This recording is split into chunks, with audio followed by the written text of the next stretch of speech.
Starting off the podcast a little bit differently today. Nicole will be back with us next week to catch up on the birthdays, anniversaries. I don't have that list, and so we haven't forgotten about you, but we will celebrate that on next week's episode of Live at Liberty. You know, when we envisioned this, we kind of envisioned this as a newsletter type format for the church, for you not only get to know what's going on in the life of the church, but also to get to know the people of the church. And man, there is a lot of things going on, and I'm not going to go over all those things that are kind of the bulletin things. You can go to our website, check that out in this. But we pretty much have something going on every weekend until July at this point. So make sure that you stay informed and download the Liberty Baptist Chatsworth app. Go to our website, libertybaptist.ws and libertybaptistchurch.ws, and you can check out all that's going on. But here's something that's going on, and this is not a fun way to start the podcast, but I think it's a really important thing to start the podcast.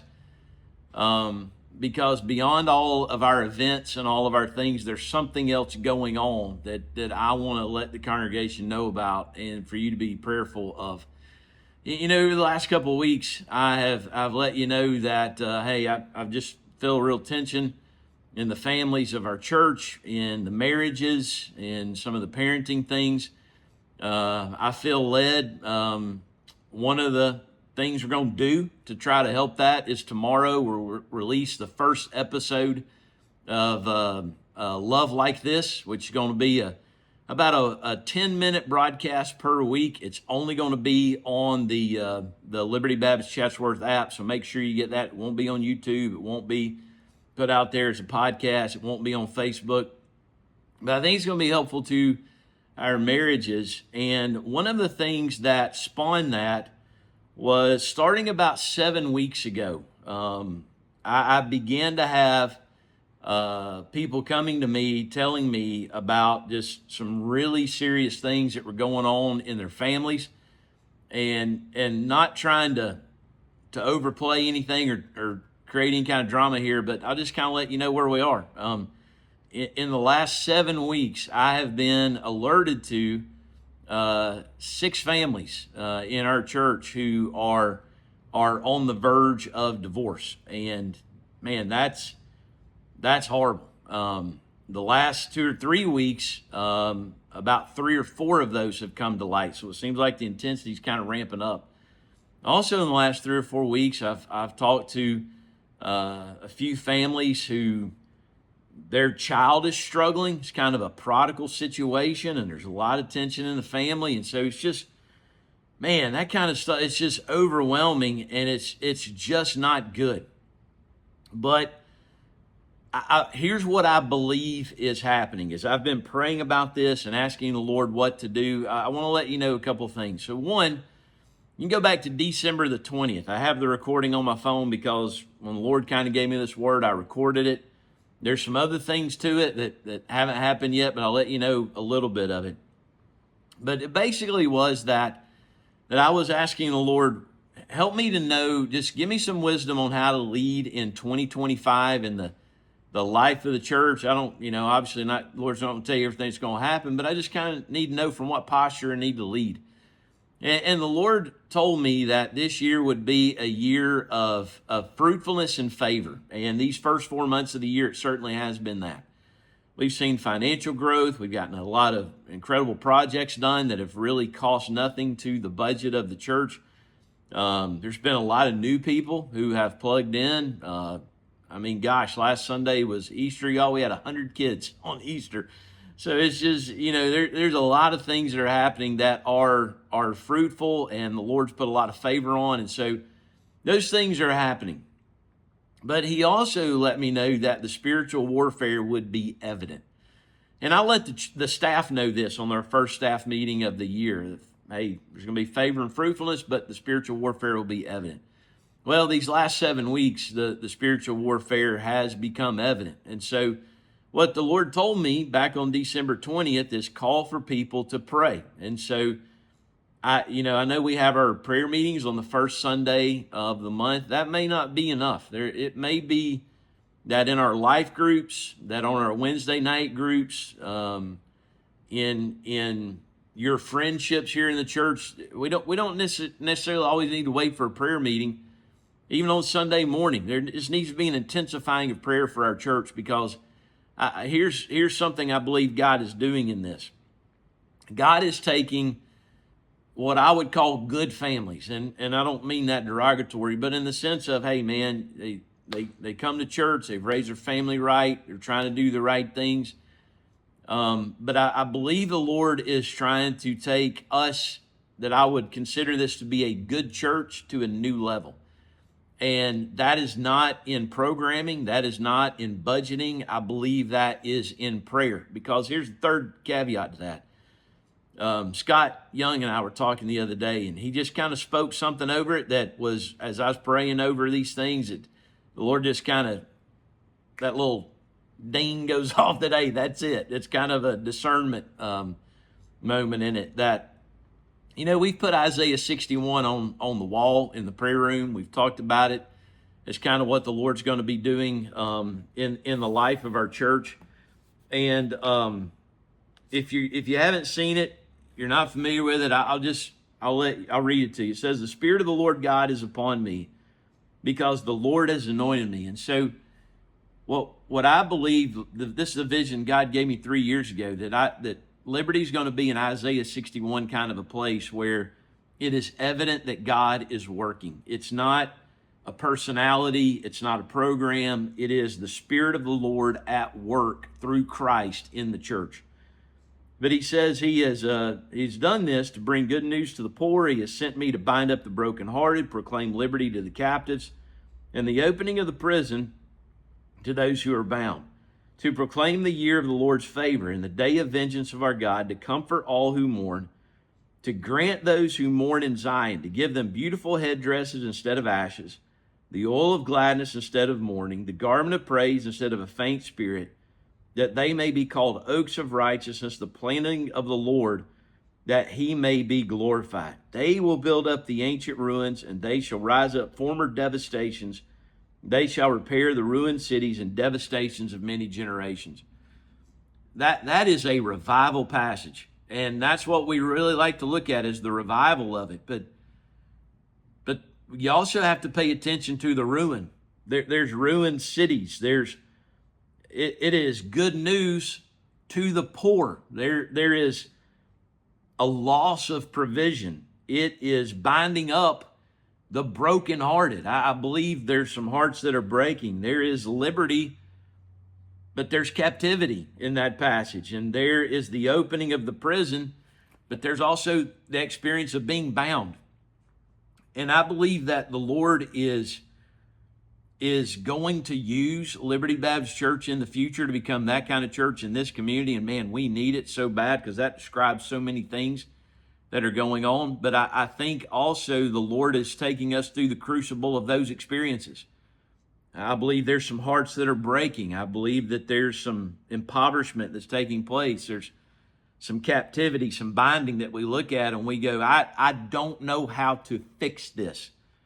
And so I believe the Lord is really taking us to a new place in prayer in our church. I know we've been praying, but I believe there's a depth of it that the Lord is bringing about. So I would say this as your pastor. I'm sad for what is going on in our church. I hate to see this, but I'm not discouraged, because I believe the Lord is giving us guidance and insight into what's going on. It's a spiritual attack. He's allowing it to take place. Let's take joy in the trial and know that he's going to bring us and some families to a different place than they are right now. But it's going to be painful. There's going to be a faint spirit. There's going to be mourning. There's going to be some ashes. But in our future, there's a beautiful headdress. There's an oil of gladness. There's a garment of praise. And we will become those oaks of righteousness that really make a difference in this town, in rebuilding families and a community that in a lot of places, when it comes to drug abuse and neglect and poverty, there's a lot of ruin that takes place. And so I am determined in that we will learn to pray in this season. But and it's ironic that I said all this today because, man, the story that Lori's going to bring you today of the Cochrans is a great one. They are one of those couples, and this happens, I've noticed this in our church, where people will come to Liberty and, man, they step into the fire. Their family comes under spiritual attacks and things go on. And you're going to hear a great story of that from Stephen and Kelly and just what the Lord has done. And they are one of those people that we took their needs to the Lord in prayer in one of our prayer meetings, and you're going to see what happened. So here's one of those great testimonies for you. Let's go live at Liberty. So today I have with me Kelly and Stephen Cochran, and I'm so glad for y'all to be here. So y'all kind of were here, and then y'all kind of left. So how long have y'all been home at Liberty now?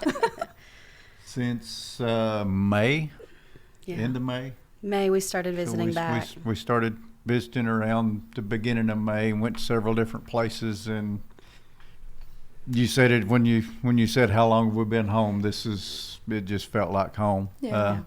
It's not the Liberty that we left, Right. but it still had that home feeling. Well, of course, I mean, this is just where we felt like God wanted us to come back to. well, we know God is here, but also y'all got a lot of friends here.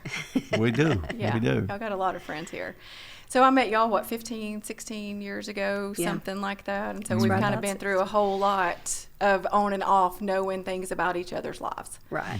So y'all had something come up last fall that kind of rocked your world, Absolutely. to say the least. Absolutely. What was that, so that everybody will know?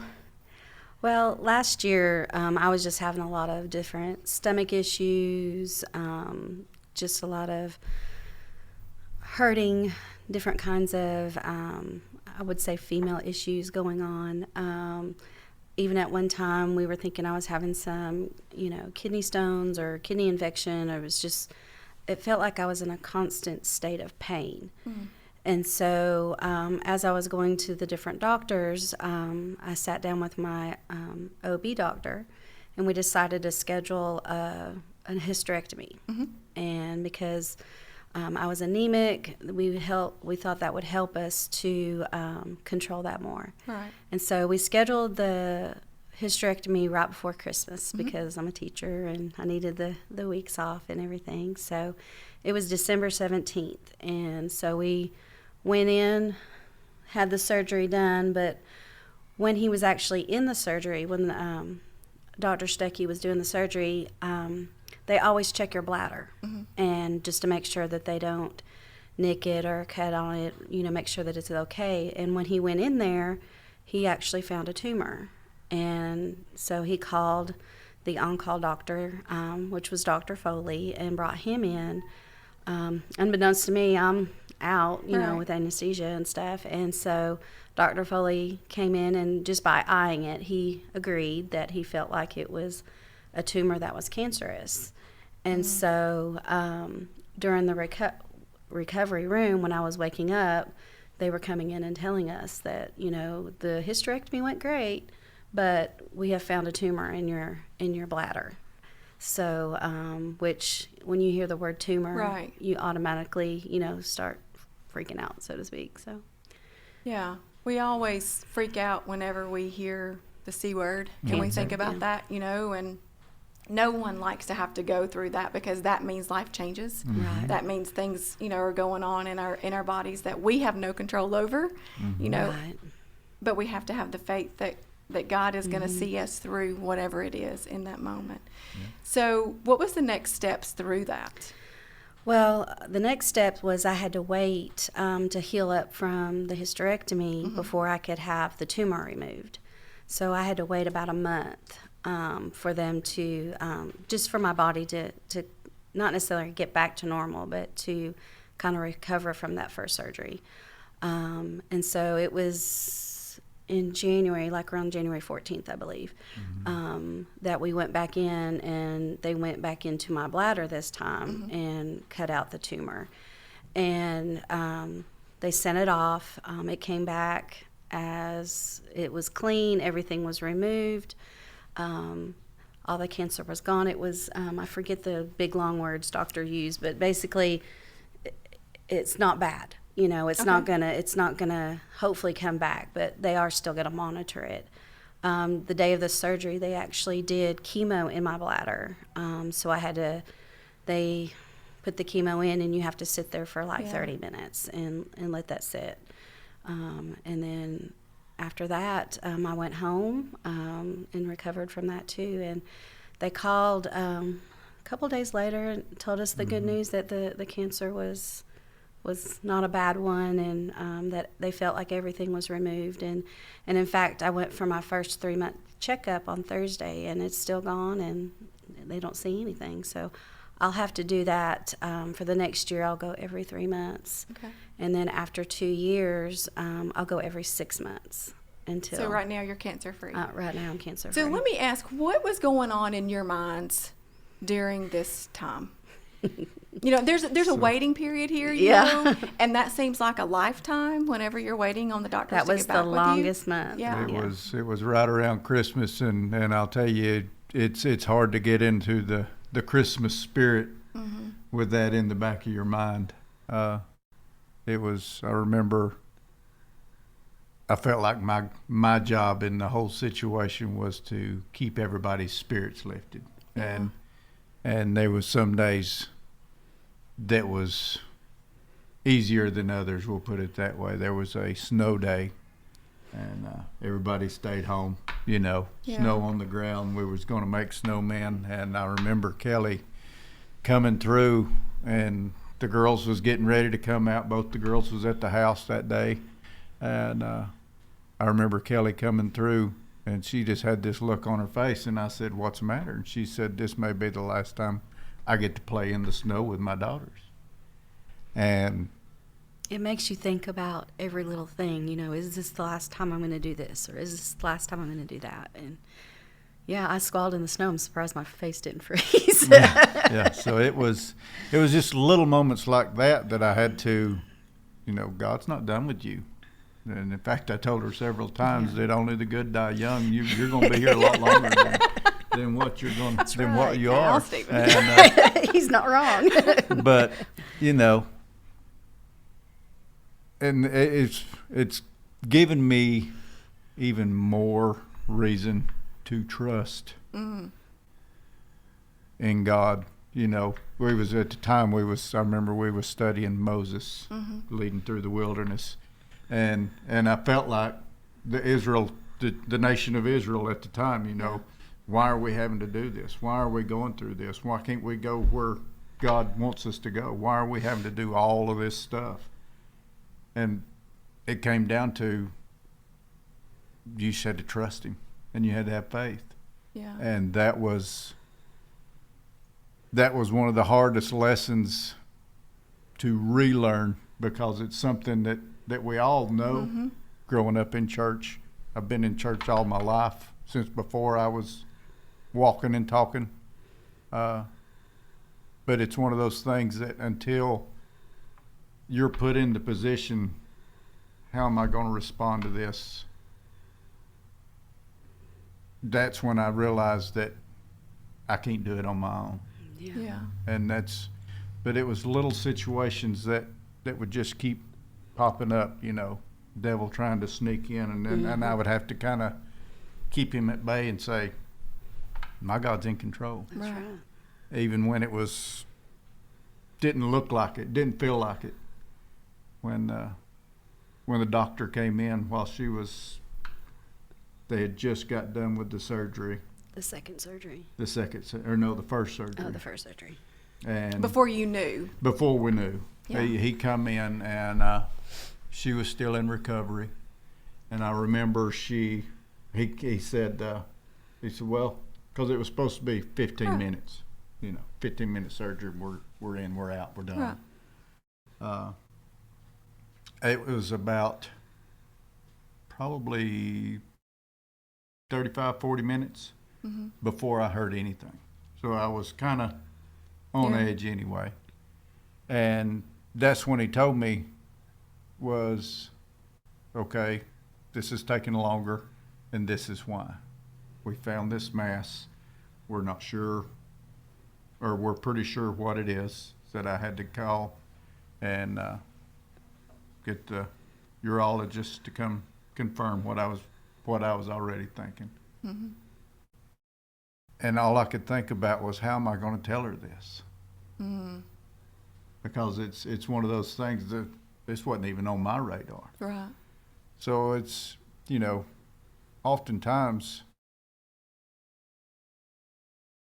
God uses situations like that to force us to rely on Him. Yeah. And I felt like that's what he was doing, because that's the only way we got through it. So you had to start praying right then to God, how am I going to tell my wife Right. Yeah. this? Day So- one was how do we do this? Yeah. But it's only by the grace of God that we even found it. Had I not Right. have had that surgery, there's no telling how long I would have went. And maybe at the time it was found, it may not have been curable. It may not have been Right. able to be removed. Right. We don't know. So, God was in it even before we knew we needed Him. Right. He was already laying down that foundation of who needed to be there that day for that surgery and stuff. So, Yeah. and even though we had our moments, when you hear the word cancer, you cry. You have your little, I have my little pity party, and then I get over it. And then God has been so faithful in so many different areas and aspects of our life and our marriage that it was easier to trust Him. And it was almost one of those things, it's like, sometimes when I worry about things, it's like I constantly go back to God and say, okay, you remember I'm praying for this, right? You remember I'm praying for this. But through this, it was like I laid it at His feet and I walked away, because I knew there was nothing I could do. Right. And going back to Him and stressing myself out, it was like I just had to leave it at His feet and walk away. So even though I still kind of stressed about it, I felt that peace. Kelly, how do you do that? By the grace of God. It's that peace that He gives you that, the old poem, I can't think, The Footprints in the Sand. When He says, this is the time that I carry you. That's the peace. That's the time that He's carrying you, because you're not doing it on your own. Yeah. He's the one holding you and carrying you through that. Yeah. So that's the only way I can explain it, because I was like, why am I not stressing out? Why am I not praying more about it? Why am I not, even though I wanted to and I had my moments, but it was like, what is that going to do? What is that worry going to do? It's where it needs to be. It's in God's hands. You just got to leave it at His feet. And then we had everybody praying for us. Yeah. Yeah. Churches, friends, we had, so I know that we were being lifted up in prayer, because we felt it. The power of prayers. Absolutely. Amazing. Undeniable. Undeniable, absolutely. That's a good word for it. It is, absolutely. So what was the moment that you just knew that everything was going to be okay? When we got that phone call. Yeah, well,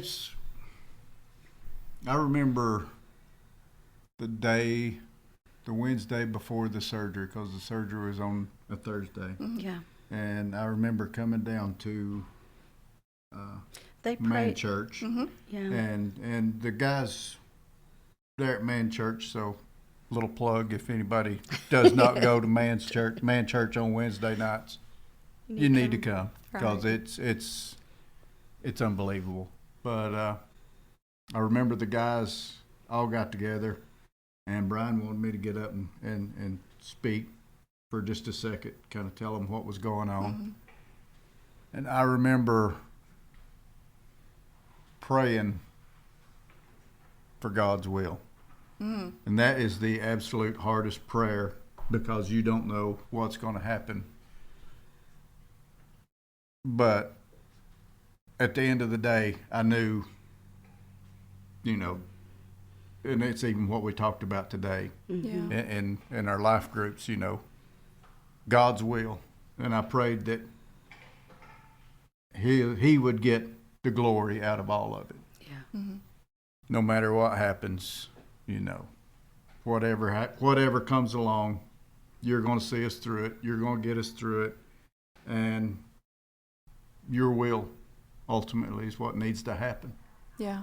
And I remember praying that specifically that Wednesday night, and the guys all gathered around and they was praying around me, and that was when I had the most peace about this situation from the beginning. From the beginning to that point, I was never more at peace about what God was going to do in this situation. And God showed up and God showed out. He did. He not only come in and said, okay, we're going to take this cancer away, we're going to make sure that it don't come back. That's right. And that's... There's some things you got to walk There's through. some things you you got to gotta walk walk through through. some steps, and you've got to Yeah. still be faithful and surrendered and obedient Yeah. in that process. But in that, just hang on, watch what I'm going to do. That's it. And I think even it was funny. One of the times we went and saw Dr. Foley afterwards, I mean, even the expression on their face, they were surprised that it was there, but the fact that it's gone, and it just how everything has happened, you can just tell, they noticed something different. They noticed that, and in my opinion, that God is in this, because some of the things are just unexplainable other than having a God to take care of you. Right. So, And he does get He the does. glory for that. absolutely. Absolutely. Yeah. I mean, we've been married 30 years, and, things at the beginning of our marriage that happened, were tough. But then as we've grown together and we've grown with the foundation of God being in our marriage and in our lives, and he's brought us through different trials, it's easier to trust him now than, say, year one of our marriage. Right. It's easier for me to see that peace because he has carried me through so many things. But y'all have stayed the course. Oh, absolutely. Because Y'all have stayed the course. how can you not? I don't. How can you not I in this don't. world? I'm grateful that I have a Savior that saved me by grace, and I'm grateful that he's the foundation of our home and that he's with us each and every day, because we live in a chaotic world, and if we didn't have God, I don't know where I would be. No I one mean, does. no. Well, those of us who know him and serve him, and that's the thing, is I wish that other people would see the importance of staying the course Yes. and living a life that serves him, and trusting him, and being surrendered to live your life to where Right. you can say, "Your will, That's right. whatever comes my way, your Yeah. will be done." And that sometimes is the hardest part. Yeah, it is. But y'all are both here today, Yes. and you're cancer free. Yep. And even though there's been a lot of chaos going on in lives throughout your entire lives, again, y'all have stayed the course, and y'all are still sitting here smiling and giving That's him right. the praise and the glory for it all. Yep. It's all about him. It's all about him. So what would be one thing that you would want people to know? If you don't know Jesus, come talk to us. Come talk to somebody at church. Fix it today. If you don't have Jesus in your life, don't live another moment. Right. Get to know him. Get to know him intimately as part of your family. And if you know him and you're not walking his path, get back on that Get path. back on that quick. path. That's it. And it is hard to get off the path. We've, strayed and we've jumped off the path, but, he always brings you back. He's not going to let you go.